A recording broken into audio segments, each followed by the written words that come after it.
मुझे लोग मार भी सकते हैं, मेरे साथ हाथापाई ऐसा कुछ नहीं, हम तो उठा के पटका है। सर हम तो खुद डरे हुए हैं कि हमें ना मार दें, आगे हमारे बच्चों को ना मार दे, जो अपनी बीवी का हत्यारा है, जो हमारी बहनों का हत्यारा। उठा के मारा जी, मैं आपको बताऊं, मुझे बहुत ही मारा उठा के, मेरे हाथ से ये कागज भी नहीं पकड़ा जा रहा।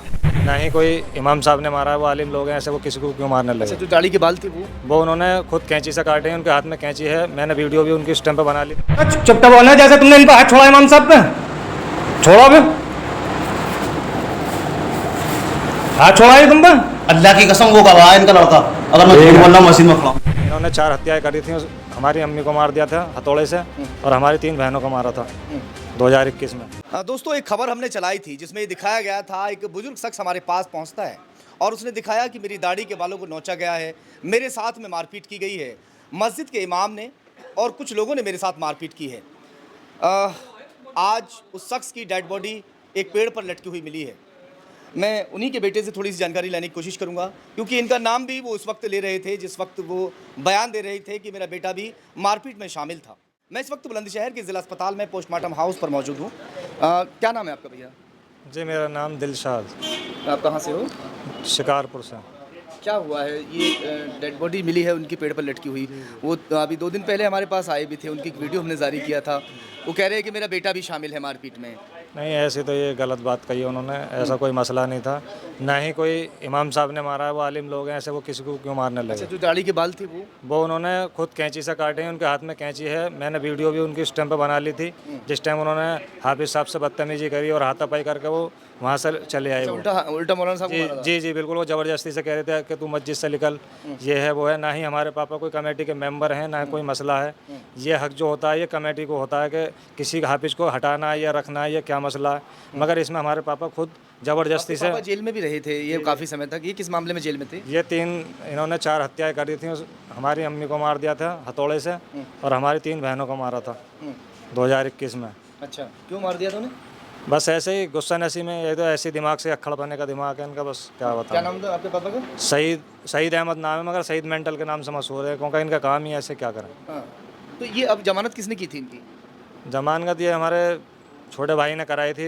सब ऐसे कहते थे कि भाई बुजुर्ग आदमी है, चलो इन्होंने जो करा वो करा, सुधर जाएंगे, ये तुम्हारे साथ ज़िंदगी कट जाएगी, ये वो, यही सोचते हुए पब्लिक की बातें देखते हुए वो इनकी जमानत करा ली, मगर ऐसा मालूम ना था कि ऐसा कदम भी उठा देंगे, और नहीं हम ही ना क्यों निकालते बाहर। जेल से बाहर आप लोगों ने निकाल लिया? जी। तो अब ये कहाँ रहते थे? घर तो रहते नहीं थे? ये घर पे भी रहे हैं, अभी कुछ दिन पहले यहाँ पर आ गए कि मुर्गी फार्म है कि यहाँ पे बुलंदशहर के पास में सियाने रोड पे, वहाँ भी रहे कुछ दिन। अभी के जल्दी में घर पे चले गए, तो 10 दिन मुश्किल से घर पर रुके नहीं है, फिर उन्होंने ये हरकत कर दी। उससे 3 दिन पहले भी गाली गुफ्तारी बक रहे थे इमाम साहब के लिए, तो मैंने इन्हें समझाया, मेरे पापा इस तरीके से आलिम को गाली बकना सही नहीं है, और मैंने कहा ये गलत बात है। कुछ लोगों की माने तो कई सारे कॉल फोन्स हमारे पास भी आए हैं। थोड़ा खड़े हो जाएं आप। फ़ोन आए हैं आपके वहाँ से, और वो लोग कह रहे हैं कि कई लोगों ने ये कहा है कि भी मार के इनको लटका दिया गया है। नहीं, ऐसा गलत है। नहीं, बिल्कुल गलत है ऐसा। मरने से पहले ये बयान भी दे रहे थे कि भाई मुझे लोग मार भी सकते हैं, मेरे साथ हाथापाई की ऐसा कुछ नहीं, हम उठा के पटका है। सर हम तो खुद डरे हुए हैं कि हमें ना मार दें, आगे हमारे बच्चों को ना मार दे, जो अपनी बीवी का हत्यारा है, जो हमारी बहनों का हत्यारा। तो क्यों मारा था? बस ऐसे ही गुस्सा नसी में घर में थोड़ी बहुत कहानी ऐसी लड़ाई दंगा हो जाता, ऐसा कुछ नहीं है। 2021 में ये सब किया था? जी 2021 तीसरा महीना 3 तारीख थी। हाँ, 2021 में इनकी 2 बहनों को और अपनी पत्नी को उन्होंने मौत के घाट उतार दिया था, और वो तभी से जेल में थे। अब इन लोगों ने लोगों के कहने पर, समाज के कहने पर उन्हें ज़मानत पर जेल से निकाल लिया था, है ना? ऐसा ही है ना? अब किसके साथ रहते थे वो घर पर ही रहते थे, हमारे साथ ही, परिवार में ही। कोई दिक्कत हो, खाने पीने से कोई दिक्कत नहीं। उस दिन मारपीट किसके साथ हुई थी? फिर मौलाना को वो मार के आए थे, तो इतना वो आके कैसे कह रहे थे कि ऐसा है? वो है, मैंने उनकी वीडियो बना ली, आप चाहो तो मैं दिखा सकता हूँ कि क्या कि मैं इमाम साहब पे इन्होंने हाथ छोड़ा, गाली गुफ्तारी करी, पर उन्होंने ये कहा कि सईद भाई कोई बात थी या कोई बात है तो आप बड़े जो हमारे मौलाना हैं, आप उनसे बैठ करके बात कर। अब कि तुझसे जितना कहा इतना तू निकल भाग यहाँ से। तो उन्होंने गाली गुफ्तारी बकी, और एक लड़का मस्जिद में मौजूद था, मैंने उससे भी मालूम करा, उस टाइम पर उसकी भी वीडियो बना ली है मैंने।